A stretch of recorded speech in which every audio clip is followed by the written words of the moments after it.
When building in a topographical, challenging community, you have to use retaining walls. Joining us today from Segmental Wall specialists are Keith and Jim.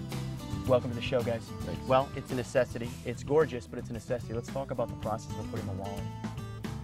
Well, the first thing we did was John called us and gave us a site plan and asking us if we could put a segmental wall at his site, but he wanted it to look more natural, like rock or stone. So we gave him a couple options. We gave him a lock and load option. We gave him just a regular standard segmental block option. Then we went to a variegated option, and then we said, okay, here's one that looks natural. So Keith, from an engineering standpoint, how do we get started? I mean, how do you determine how high the wall needs to be? How do you determine how far set back it needs to be from the road? How do you get involved? The development package is the site plan that has all the grading, where the lots are going to be located. That is usually prepared in advance. And we can make some recommendations that might help to have the walls work better on the site, but generally that is information that we get right from the start. Okay. And then we design the wall structure to meet the needs of the site grading and the house locations and utilities. What are the specific engineering characteristics of the block we're using? Jim had mentioned a bunch of different block systems, so that has to be taken into account. The soils that are there on the site, that's very critical to the nature of the wall, and drainage in particular is very critical to any retaining wall. So guys, we know that you do segmental walls or retaining walls, but I know that you guys also have other products. What else do you do? We do all types of hardscapes products. Pavers, permeable pavers. Obviously we do retaining walls. We're getting into a little bit of the pond walls. A number of types of hardscape products we'll do. Now, gentlemen, we were talking earlier today, and you mentioned the phrase value engineering. Why don't we expand on that just a little bit? Site plans are prepared by a traditional civil engineer, and they're interested in locating all the houses and utilities and roads on a site so that they fit, you know, within the topography of the site and the grading and all of that, making sure everything drains properly. And what they'll typically do is they'll just say, we need to put a wall here.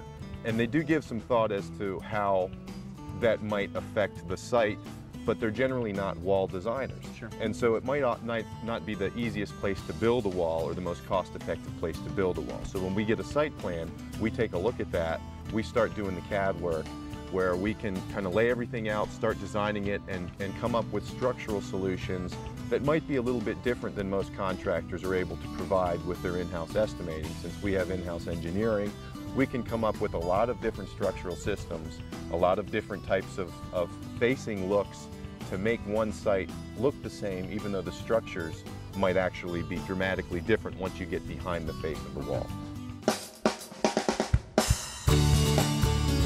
Let's talk about company just a little bit. Jim, you started the company with your wife. Let's talk about that. We started the company in 1994.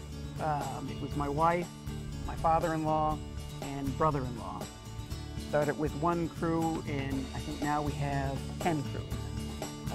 We went from our townhouse to a pretty good size office with shop, yard, etc.